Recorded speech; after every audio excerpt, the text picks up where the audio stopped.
నమస్తే. పార్లమెంట్ ఎన్నికలు సమీపిస్తున్న కొద్దీ జాతీయ పార్టీలుగా కాంగ్రెస్ బీజేపీలు ముందు వరుసలో ఉన్నాయి. మరొకరు ఇప్పటికే 9 స్థానాలకు సంబంధించి అభ్యర్థుల ప్రకటన కూడా జరిగిపోయింది. కాంగ్రెస్ పార్టీ కూడా రేపో మాపో అభ్యర్థుల ప్రకటన చేసే రకం కూడా కనబడుతోంది. ఇప్పటికే సామాజిక సమతుల్యత కోసం వాళ్ళు సామాజిక వర్గాల వారీగా కూర్పు కోసం ప్రయత్నం చేస్తున్నట్టుగా కాంగ్రెస్ పార్టీ అధిష్టానం కానీ అంతర్గతంగా చర్చ కూడా కొనసాగుతుంది. అయితే ఇదే నేపథ్యంలో పార్లమెంట్ ఎన్నికల్లోపే ఇటు బీజేపీ కావచ్చు, కాంగ్రెస్ కావచ్చు, పూర్తిగా బీఆర్ఎస్ పార్టీకి సంబంధించిన నాయకుల చేరికలతోని చాలా బిజీగా ఉండి తెలుస్తుంది. ఇప్పటికే ఇద్దరు ఎంపీలు బీజేపీలో చేరిపోవడం కావచ్చు. ముఖ్యంగా పెద్దపల్లి పార్లమెంట్ సెగ్మెంట్ సంబంధించినటువంటి ఎంపీ బోర్లకోట వెంకటేశ్వర కూడా కాంగ్రెస్ పార్టీలో చేరిపోయారు. మరోవైపు ఉత్తర తెలంగాణ ఏదైతే బీఆర్ఎస్ పార్టీ పట్టు నిలుపుకునేందుకు ప్రయత్నం చేస్తోంది. ఎందుకంటే గతంలో కరీంనగర్ నుంచి కేసీఆర్ పార్లమెంట్ వెళ్ళడం కావచ్చు, వరంగల్ నుంచి అత్యధిక స్థానాలు గెలుపొందడం కావచ్చు, కరీంనగర్లో నేరుగా కరీంనగర్ పార్లమెంట్ ఉమ్మడి జిల్లాకు సంబంధించి చూస్తే కనుక ఏకంగా అక్కడ సిరిసిల్ల నియోజకవర్గం నుంచి కేటీఆర్ కూడా అక్కడ ఆయన ఎమ్మెల్యేగా ఉండడం కావచ్చు. గతంలో చాలా ఆధిపత్యంగా ఉత్తర తెలంగాణ బీఆర్ఎస్ పార్టీకి కంచుకోవటని చెప్పాలి. కానీ ప్రస్తుత సిచ్యువేషన్ చూస్తే అది కాస్త సీన్ రివర్స్ అయిపోయింది. ఉత్తర తెలంగాణకు సంబంధించి ముఖ్యంగా కరీంనగర్, వరంగల్కి సంబంధించి ప్రాంతాలు చూస్తే కనుక కాంగ్రెస్ పార్టీకి చాలా ఫేవరబుల్గా అక్కడ ఎమ్మెల్యే స్థానాలు గెలుపుకోవడం కావచ్చు, లేకపోతే కొన్ని పార్లమెంట్ సెగ్మెంట్లో క్లీన్ స్వీప్ దిశగా కాంగ్రెస్ పార్టీ గెలుపొంది. ముఖ్యంగా ఈరోజు మనం రామగుండం, వరంగల్ గురించి మాట్లాడుకుంటే రామగుండం మేయర్ కూడా ఏకంగా కాంగ్రెస్ పార్టీలో చేరబోతున్నారు. మరి కాసేపట్లో కాంగ్రెస్ పార్టీలో చేరే అవకాశం కూడా ఉన్నది. ఇక వరంగల్ సంబంధించిన ఒక జిల్లాకు సంబంధించి చూస్తే కనుక వరంగల్ కార్పొరేషన్ గురించి చూస్తే ఏకంగా వరంగల్ మేయర్ గుండు సుధారాణి కూడా ముఖ్యమంత్రి రేవంత్ రెడ్డితో భేటీ అయ్యారు. మాట్లాడదాం ఒకసారి. ఎందుకంటే పార్లమెంట్ ఎన్నికల్లోపే పూర్తిగా పార్టీని లేకుండా చేసేటువంటి ప్రయత్నం కాంగ్రెస్ పార్టీ, బీజేపీ చేస్తున్నాయా, లేకంటే పార్టీలో అంతర్గతంగా కుమ్ములాట్లు గత ప్రభుత్వంలో వాళ్ళు తీసుకున్నటువంటి అనేక ఒక రకంగా అణిచివేత గురైన కారణంగా చేరిపోతున్నారా మాట్లాడదు. ఎందుకంటే గత ప్రభుత్వంలో వీళ్ళంతా కూడా అవినీతి ఆరోపణలు ఎదుర్కొన్న వాళ్ళందరూ కూడా కాంగ్రెస్ పార్టీ ప్రస్తుతం ఎంకరేజ్ చేస్తుంది. ప్రస్తుతం అంతా పాటుగా జాయిన్ అవుతున్నారు youth Congress national general secretary, ప్రస్తుతం ఆయన పెద్దపల్లి పార్లమెంట్ టికెట్ రేస్లో కూడా ఉన్నారు, ఊట్ల వరప్రసాద్. నమస్తే, ఎలా ఉన్నారు వరప్రసాద్ గారు? నమస్తే, బాగున్నామండి. బట్ చాలా కాలంగా కాస్త పార్టీకో లేకపోతే పార్లమెంట్కో దూరం అవుతున్నట్టు కనబడుతుంది. అక్కడిక్కడ ప్రచారం కూడా జరిగింది. ఎన్నికల సమయానికి సడన్గా ఇంటర్వ్యూ ఇచ్చిరట. ఏంటండి, ఏమంటారు? సడన్గా ఎన్నికల సమయానికి ఏమైనా ఇంటర్వ్యూ ఇచ్చిరా? మధ్యకాలంలో కాస్త మీ యాక్టివ్నెస్ మొదట్లో యూత్ కాంగ్రెస్లో కావచ్చు వివిధ రకాలుగా మీ యాక్టివ్నెస్ కనబడ్డా కూడా ఈ కొంతకాలంగా 2-3 సంవత్సరాలు కాస్త ఎక్కడ కనబడకుండా ఉన్నారనే ఒక ప్రచారం జరుగుతుంది. అది తప్పండి. స్థానికంగా ఉన్నటువంటి మా నాయకత్వాన్ని ఎవరిని అడిగినా కూడా మేము అందుబాటులో ఉన్నామా లేమా అనేది వాళ్ళు చెప్పగలుగుతారండి.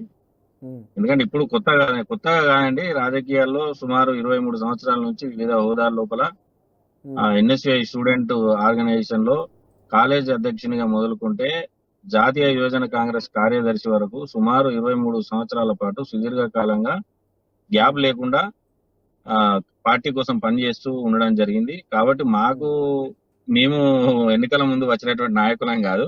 మీరు తప్పు వ్యక్తిని మీరు ప్రశ్నిస్తున్నారు. ఈ ప్రశ్న ఈ మధ్య కొత్తగా పార్టీలో చేరిన వారిని కానీ లేదా పార్లమెంట్ రేసులో ముందు వరుసలో ఉన్నామని చెప్పుకుంటున్నటువంటి వాళ్ళని కానీ మీరు అడిగితే బాగుండు.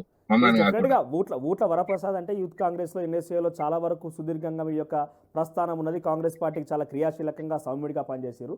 కానీ గ్యాప్ వచ్చిందా, గ్యాప్ తీసుకున్నారా? అంటే అంత మేరకు చరిస్మాటిక్ గా వరప్రసాద్ అంటే చరిస్మాటిక్ గా ఉన్న వ్యక్తి కాస్త సడన్ గా కొంత గ్యాప్ తీసుకున్నారా? గ్యాప్ వచ్చిందా? అట్లాంటి గ్యాప్ అనేది ఏం లేదండి, మీకు తప్పుడు సమాచారం ఉంది. మేము స్థానికంగా లోకల్లో అందుబాటులో ఉండేటువంటి వాళ్ళము. గాంధీ భవన్ లేకపోతే హైదరాబాద్ లో, ఢిల్లీలో మేము కనబడం కాబట్టి కొంతమంది నాయకులు మేము గ్యాప్ తీసుకున్నామని మాట్లాడుకుంటుండొచ్చు.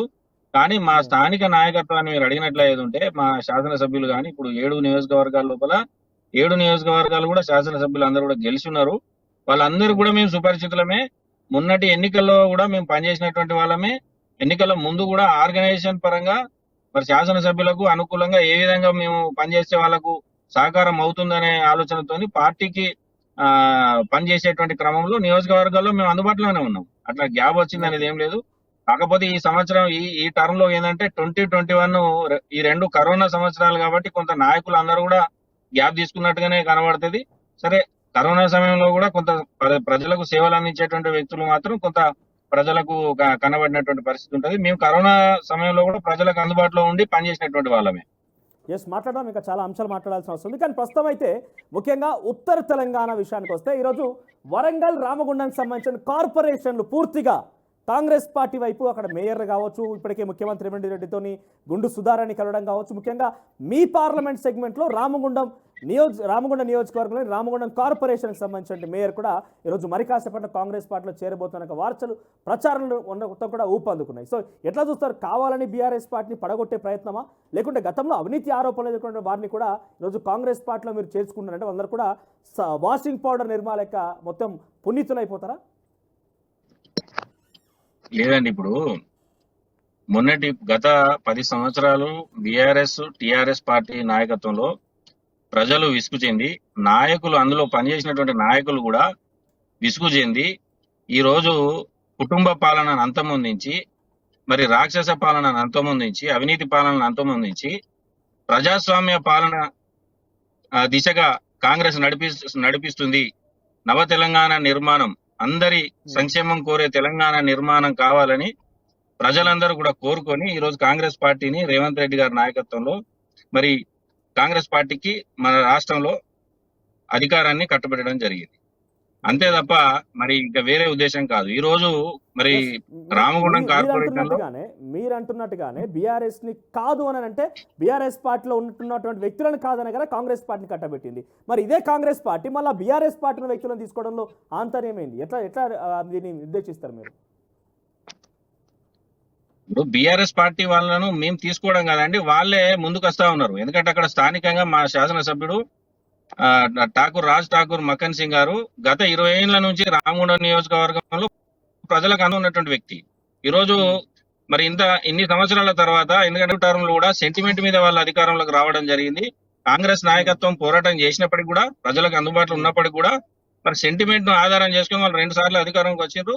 మరి ఈ ప్రభుత్వాన్ని మార్చాలని ప్రజలు నిర్ణయించుకున్న తర్వాత అక్కడ మాకు స్థానికంగా ఉన్నటువంటి నాయకుడు మక్కన్ సింగ్ గారి నాయకత్వాన్ని ప్రజలందరూ కూడా చూసిండ్రు. నాయకులందరూ కూడా ఆయన సుపరిచితుడు కాబట్టి ఆయన నాయకత్వంలో పనిచేయడానికి ముందుకు వచ్చిండ్రు. ఏరుతున్నటువంటి వాళ్ళందరూ కూడా మక్కన్ సింగ్ గారి నాయకత్వాన్ని బలపరచడానికి, ఎందుకంటే ఇప్పుడు అభివృద్ధి చేసుకోవాల్సినటువంటి అవసరం ఉంది. మరి మనం అనుకున్నటువంటి తెలంగాణ నిర్మాణం కోసం కాంగ్రెస్ పార్టీకి అధికారం ఇవ్వాలని ప్రజలు నిర్ణయించుకున్నారు, అధికారం ఇచ్చారు. ఈ రోజు కాంగ్రెస్ నాయకులకు ఒక బాధ్యత ఉంది కాబట్టి మరి అందులో మక్కన్ సింగ్ గారు యువ నాయకుడు, రేవంత్ రెడ్డి గారికి కానీ మా ప్రాంత నాయకుడు శ్రీధర్ బాబు గారికి కానీ మరి ఇద్దరు కూడా అతి సమీపంగా ఉన్నటువంటి వ్యక్తి కాబట్టి రేపు అభివృద్ధి కార్యక్రమాలు చేయాలనేటువంటి ఆలోచనతో ఎవరెవరైతే నాయకులు ఉన్నారో వాళ్ళందరూ కూడా వచ్చి అన్న మకరన్న మీతో పాటు మేము పనిచేస్తాము, మీతో పాటు మేము ముందుకెళ్తామని చెప్పి మాట్లాడినటువంటి సందర్భంలో మక్కన్ సింగ్ గారి నాయకత్వంలో వాళ్ళందరూ కూడా ముందుకు వచ్చిండ్రు. ఈ రోజు అదే విషయాన్ని అదే నాయకత్వంతో మాట్లాడి, ముఖ్యమంత్రి గారితో మాట్లాడి వాళ్ళందరినీ కూడా ఈ రోజు పార్టీలోకి స్వాగతించడం జరిగింది తప్ప మరి ఏదో టిఆర్ఎస్ పార్టీని బలహీనం చేయాలనో లేకపోతే కాంగ్రెస్ పార్టీకి సంబంధించిన కార్పొరేటర్లను, సర్పంచ్లను, ఎమ్మెల్యేలను, ఇంకెవరన్నా వ్యక్తులను బీఆర్ఎస్ పార్టీ ఇట్లానే ప్రోత్సహిస్తే గతంలో మీరు కొనుగోలు అన్నారు కదా, మరి ఇప్పుడు ఎంత పెట్టి కొనుగోలు చేసిర్రు? అది తప్పండి. కొనుగోలు అనేది తప్పు. ఇప్పుడు రామగుండం ప్రాంతానికి సంబంధించినటువంటి నాయకత్వం అంతా కూడా మక్కన్ సింగ్ గారి నాయకత్వంలో అభివృద్ధి చేయాలి, ఈ ప్రాంతాన్ని అభివృద్ధి చేసుకోవాలనే ఆలోచన ఉన్న వాళ్ళు మాత్రమే ఈ రోజు మక్కన్ సింగ్ గారి నాయకత్వంలో రేవంత్ రెడ్డి గారి సమక్షంలో, ఇప్పుడు శ్రీధర్ బాబు గారి సమక్షంలో పార్టీలో చేయడం జరుగుతుంది తప్ప రాజకీయంగా అదేమైనా. కానీ గతంలో మీరు ఆరోపించారు కదా, ఎవరైతే మీ పార్టీ నుంచి ఇతర పార్టీలకు వెళ్తారో ఆ పార్టీ వాళ్ళు కొనుక్కున్నారని చెప్పి గతంలో మీరు ఆరోపించారు కదా, ఇప్పుడు ఆరోపణ మీకు వర్తించదా? ఇప్పుడు అధికారంలో ఉన్నది మీరు, ఇప్పుడు మీ పార్టీలోకి ఇతర పార్టీ వాళ్ళు వస్తున్నారంటే ఇప్పుడు టిఆర్ఎస్ బీఆర్ఎస్ పార్టీ అప్పటికే దగ్గర సుమారు 10 సంవత్సరాల అధికారంలో ఉంది. 5 సంవత్సరాల అధికారంలో ఉన్న తర్వాత రెండోసారి అధికారంకి వచ్చిన తర్వాత కాంగ్రెస్ పార్టీ చేయాలనేటువంటి ఉద్దేశంతో వాళ్ళు కుట్రలు పని మా నాయకత్వాన్ని కొనుగోలు చేసినామని ఆరోపణలు చేసినమాట వాస్తవమే. ఎందుకు అనంటే వాళ్లకు ప్రజలు దూరం అవుతున్నారు కాబట్టి కొంతమందిని కొనుగోలు చేయడం ద్వారా ఏదో గెలుద్దామనేటువంటి ఒక ఆలోచనతో వాళ్ళు చేసిన ప్రయత్నమే. కానీ ఇప్పుడు ఏం అవసరం ఉందండి? ఎలక్షన్లు ఇంకా 5 సంవత్సరాలు ఉన్నాయి. ఇప్పుడు ఏం అవసరం ఉంటుంది కొనుగోలు చేసేంత అవసరం? అది తప్పు. అంటే ఇంకొకటి, కాంగ్రెస్ పార్టీలో మీ పార్లమెంట్ ఎన్నికల కోసం చేస్తున్నారేమో. పార్లమెంట్ ఎన్నికలు ఉన్నప్పటికీ కూడా పార్లమెంటుకు ఆ స్థానికంగా ఉన్నటువంటి నాయకులు కాంగ్రెస్ పార్టీలో చేరడానికి సంబంధం లేదండి. ఆ ప్రాంతంలో అభివృద్ధి కాంక్షించినటువంటి వ్యక్తులంతా కూడా మొన్ననే మా ఠాకూర్ మక్కన్ సింగ్ గారి నాయకత్వంలో సుమారు 150 కోట్ల రూపాయలు అక్కడ రామగుండం నియోజకవర్గ అభివృద్ధి కొరకు మంజూరు చేయడం జరిగింది. దాన్ని చూసిన తర్వాత స్థానికంగా ఉన్నటువంటి కార్పొరేటర్లు అందరూ కూడా చైర్మన్ గారితో సహా ఆకర్షితులైనరు. అరే మేము కూడా ఆ పార్టీలో చేరి మేము అభివృద్ధిలో భాగస్వాములం కావాలనే తొందర ఉన్నటువంటి వ్యక్తులు వచ్చి పార్టీలో చేరడానికి సిద్ధపడ్డారు తప్ప ఇప్పుడు కొనుగోలు చేయాల్సినటువంటి కర్మ లేదు, అవసరమూ లేదు. కాబట్టి అది తప్పుడు ఆరోపణ. టిఆర్ఎస్ వాళ్ళు ఏంటంటే రేపు పార్లమెంట్ ఎన్నికల లోపల వాళ్లకు గెలిచేటువంటి సత్తా లేదు కాబట్టి ఇట్లాంటి ఆరోపణలు చేసి ప్రజల ముందు ఏదో మమ్మల్ని దోషిగా నిలబెట్టే ప్రయత్నం చేస్తున్నారు తప్ప అందులో వాస్తవం లేదు. వచ్చినటువంటి వాళ్ళంతా కూడా స్వచ్ఛందంగా ఇప్పటికే ఇష్టపూర్వకంగా కేవలం ఆ కాంగ్రెస్ పార్టీతోనే అభివృద్ధి సాధ్యం. కాంగ్రెస్ పార్టీలో మరి ఏదైతే మక్కన్ సింగ్ గారు నిధులు మంజూరు చేసిన సందర్భంలో వాళ్ళతో పాటు మక్కన్ సింగ్ గారితో పాటు అభివృద్ధిలో మేము కూడా భాగస్వామ్యం కావాలి, ఆలస్యం చేయకూడదు అనేటువంటి ఉద్దేశంతో వచ్చినటువంటి సందర్భమే. అది తప్ప ఇంకా వేరేదేం లేదు. రైట్. మరోవైపు మొన్న మేడిగడ్డకు వెళ్ళి కాంగ్రెస్ పార్టీ కుట్రలను బయట పెడతామని చెప్పి బీఆర్ఎస్ పార్టీ అక్కడికి వచ్చింది. కాంగ్రెస్ పార్టీ ఏం కుట్రలు చేసిందో, వాళ్ళు ఏం బయట పెట్టారో ప్రజానికం గుర్తించింది.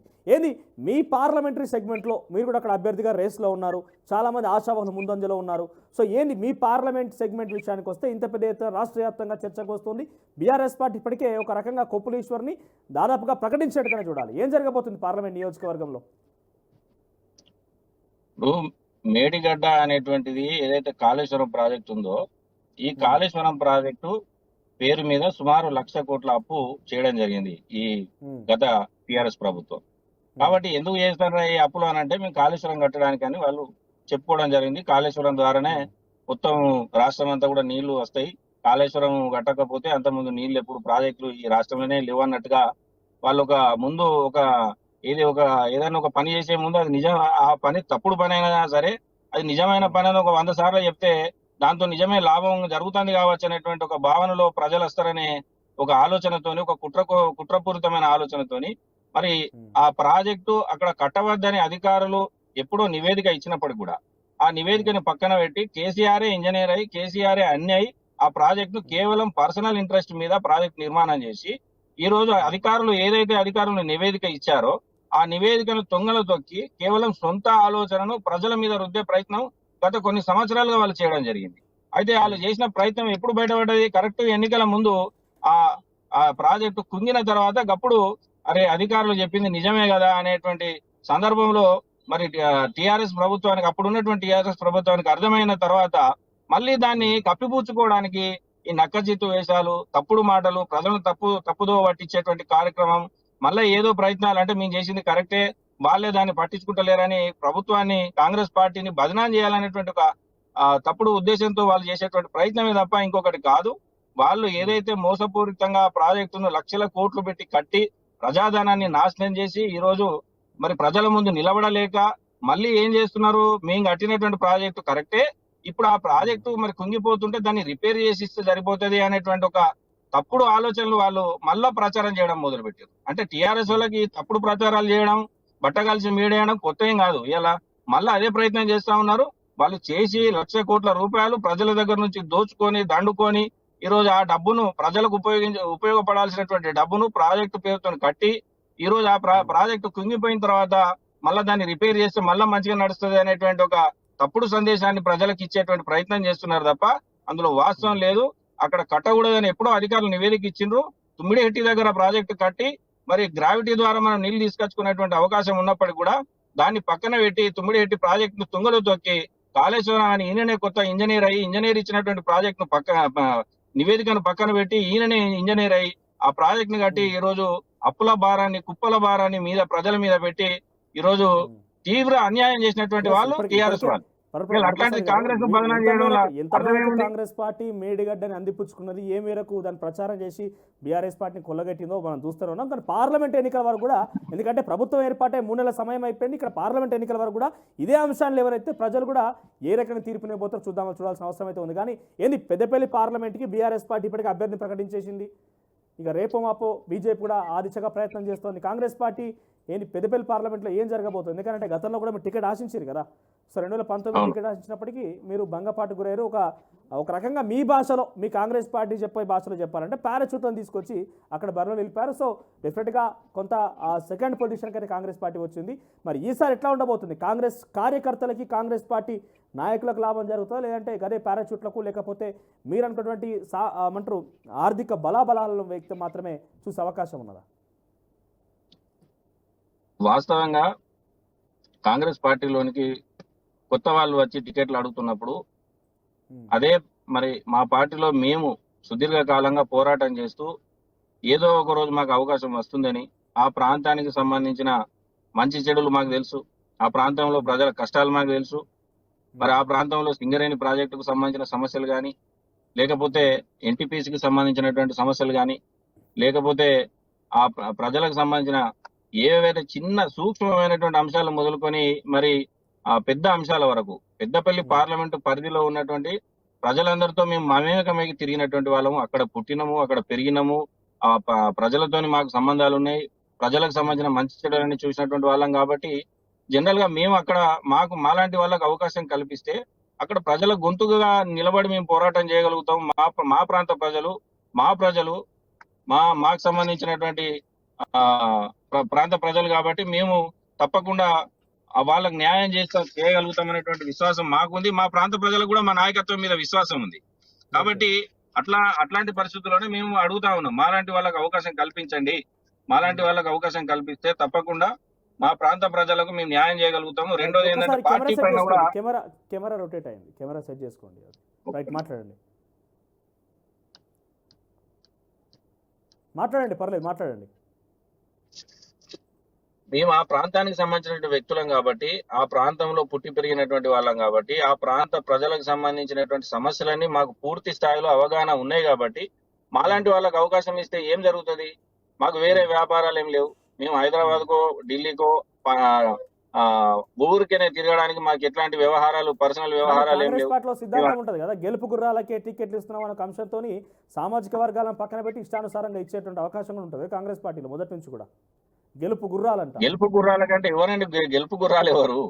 పార్టీ అవకాశం ఇస్తే కదా గెలిచేది ఎవరు, ఓడేది ఎవరని తెలిసేది. దానికి కులమానం కాంగ్రెస్ పార్టీ అర్థం చెప్పాలి, దానికి అర్థమైంది పరమార్థమైంది కాంగ్రెస్ పార్టీ చెప్పాలి. గెలుపు గుర్రాలు అంటే ఏంటిది అనేది 100% మేము గెలుపు గుర్రాలమే. ఒకవేళ కాంగ్రెస్ పార్టీ అర్థము గెలుపు గుర్రాలనంటే మేము ప్రజలతో సంబంధాలు కలిగినటువంటి వాళ్ళము, ప్రజలు మాకు సహకరించడానికి సిద్ధంగా ఉన్నారు, పార్టీ కార్యకర్తలు మాకు సహకరించడానికి సిద్ధంగా ఉన్నారు. పార్టీ నాయకత్వాన్ని కూడా అదే విషయాన్ని మేము చెప్పినాము. మొన్న జరిగినటువంటి ఏదైతే సర్వే ఉందో సర్వేలో కూడా మేము ముందు వరుసలో ఉన్నాం.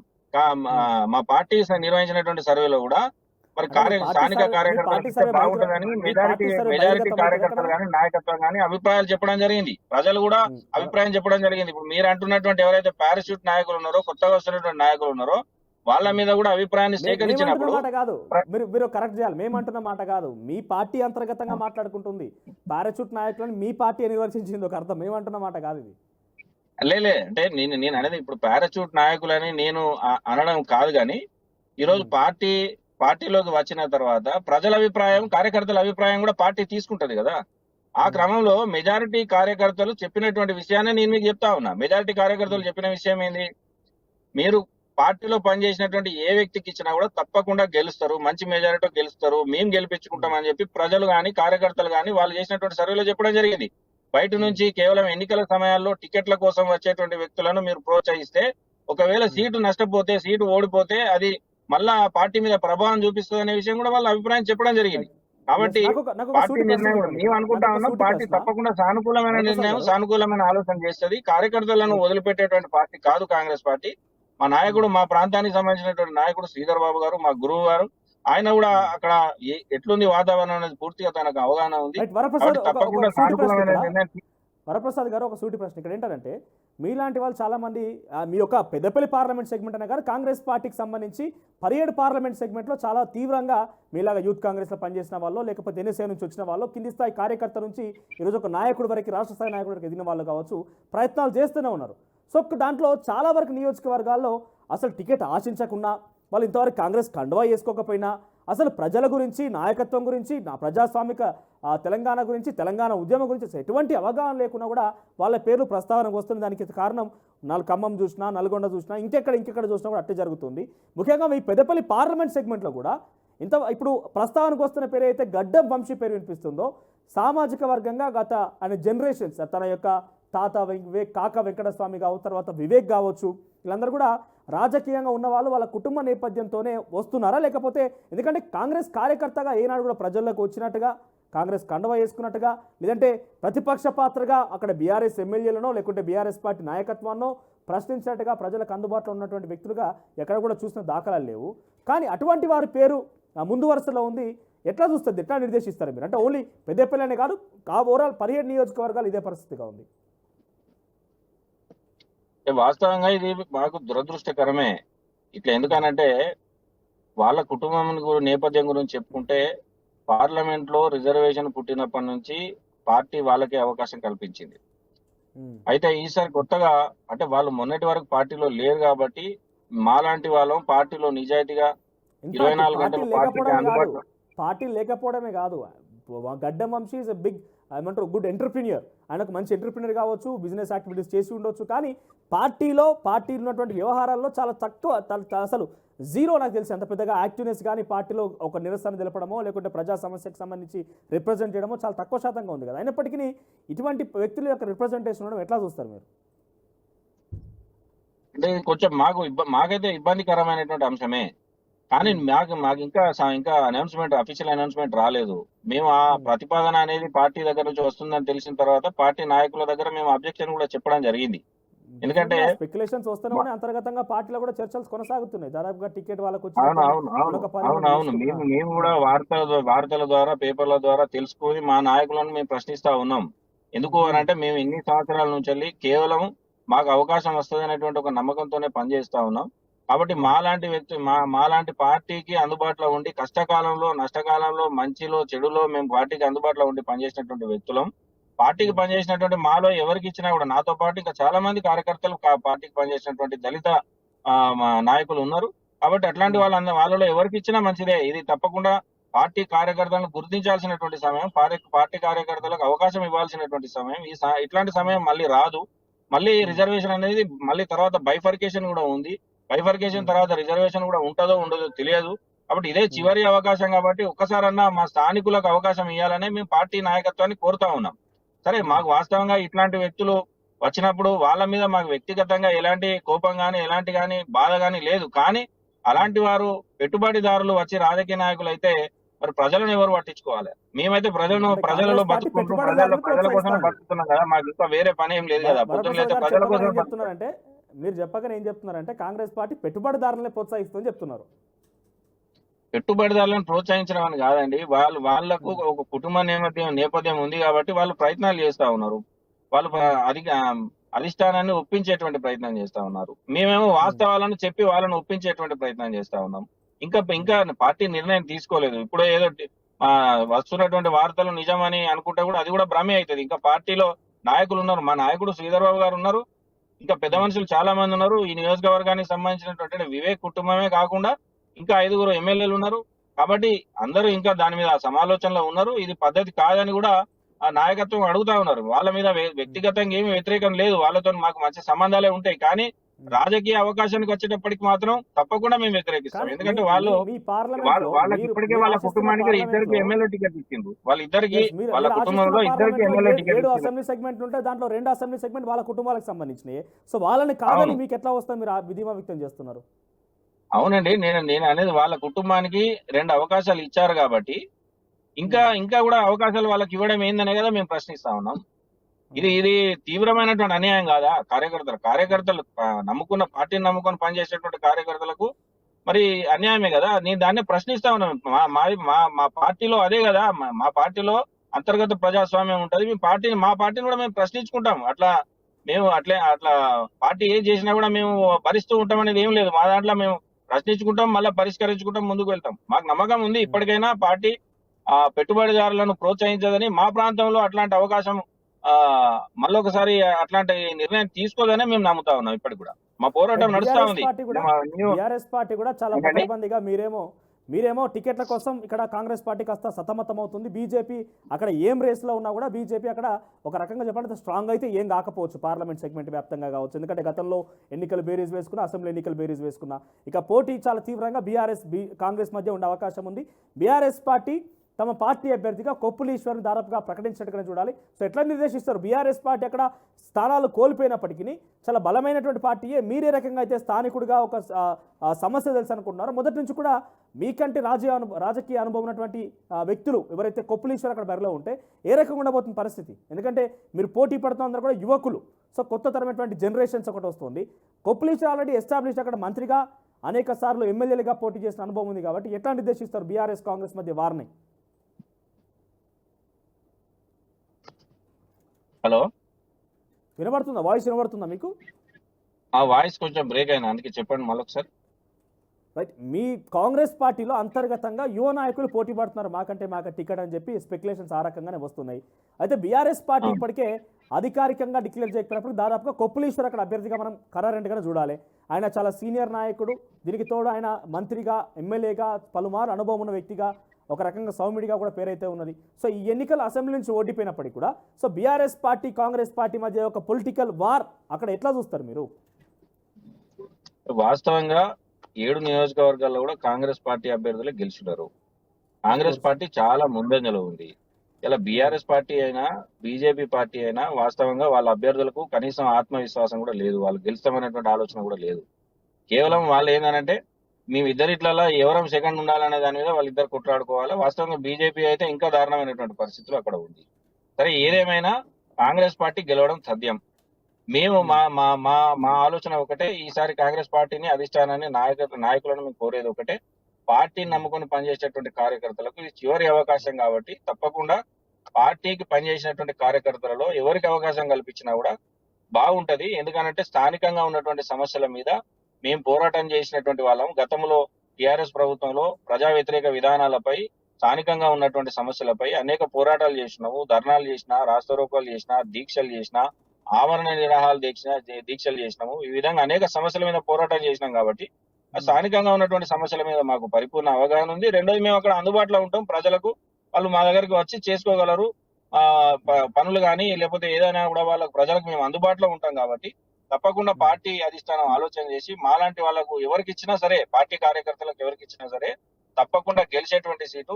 కాబట్టి ఇట్లాంటి సమయంలో మరి ఏదైతే వివేక్ కుటుంబానికి ఆల్రెడీ 2 అవకాశాలు ఇచ్చారు, వాళ్ళిద్దరు ఎమ్మెల్యేలుగా ఉన్నారు, మళ్ళీ వాళ్ళు కూడా పార్లమెంట్ టికెట్ అడగడం కూడా అన్యాయం. ఈ విషయంలో వివేక్ గారు కూడా మరి పెద్దలు ఆలోచన చేసుకోవాలి. ఎందుకంటే స్థానికంగా ఉన్నటువంటి నిజంగా పెద్దపల్లి ప్రాంత ప్రజల మీద మీకు ప్రేమ ఉంటే మీరు తప్పకుండా మీ కుటుంబానికి వచ్చినటువంటి అవకాశాలను మీరు ఆల్రెడీ సద్వినియోగం చేసుకున్నారు కాబట్టి ఈ పార్లమెంట్ అవకాశాన్ని స్థానికంగా ఉన్నటువంటి వాళ్ళకు పార్టీ నాయకత్వానికి, పార్టీ కార్యకర్తలకు వదిలేయాలని చెప్పి మీ వేదిక ద్వారా, మీ యొక్క మీడియా ఛానల్ ద్వారా వివేక్ గారిని కూడా మీకు కోరుతా ఉన్నాం.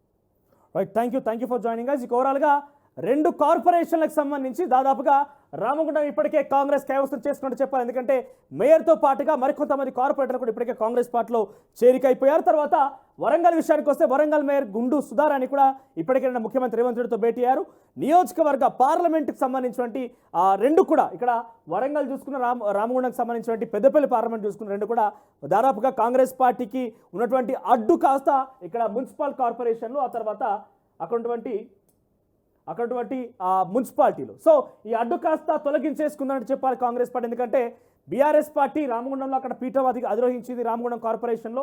తర్వాత వరంగల్లో కూడా బీఆర్ఎస్ పార్టీ అక్కడ కార్పొరేషన్లో అక్కడ చైర్మన్, మేయర్గా ఉన్నారు. సో దీన్ని కూడా దాదాపుగా కాంగ్రెస్ పార్టీ సైడప్ చేసేసి ఈ 2 పార్లమెంటరీ నియోజకవర్గాల యొక్క ఓవరాల్గా అటు పెద్దపల్లి కావచ్చు, వరంగల్ కావచ్చు, 2 సెగ్మెంట్లో కూడా గెలుపే తథ్యంగా ముందుకు కొనసాగుతుంది. కానీ అక్కడ స్థానికంగా నేతల మధ్య కూడా మాకనే ఒక పోటీ కూడా, అటు టికెట్ల విషయంలో కావచ్చు, ఇతర రాష్ట్ర అంశాల్లో కూడా మాకనే ఒక పోటీ కూడా కొనసాగుతుంది. మరి దీన్ని చూద్దాం. ఎందుకంటే బీఆర్ఎస్ పార్టీ ఇప్పటికే ఒక్కొక్కరిగా పార్టీ నుంచి వలసలు మొదలైనాయి. దాంట్లో చేరికల విషయంలో కాంగ్రెస్, బీజేపీ కూడా కొంత బిజీగా ఉన్నాయి. మరి ఈ నేపథ్యంలో ఏ రకంగా బీఆర్ఎస్ వీరందరినీ కూడా కట్టడి చేసే ప్రయత్నం చేస్తుంది? మరి ఇప్పటికే బీజేపీ టికెట్ల అంశాల్లో కూడా జాతీయ పార్టీగా ముందు వరుసలోని, మరి కాంగ్రెస్, బీఆర్ఎస్ ఎప్పుడు ప్రకటించబోతున్నాయి, ఎటువంటి వ్యూహాలు రచించబోతున్నారు, రాజకీయంగా ఎటువంటి ఎత్తుగడలు ఉండబోతున్నాయి మాత్రం చూడాల్సిన అవసరం అయితే ఉంది.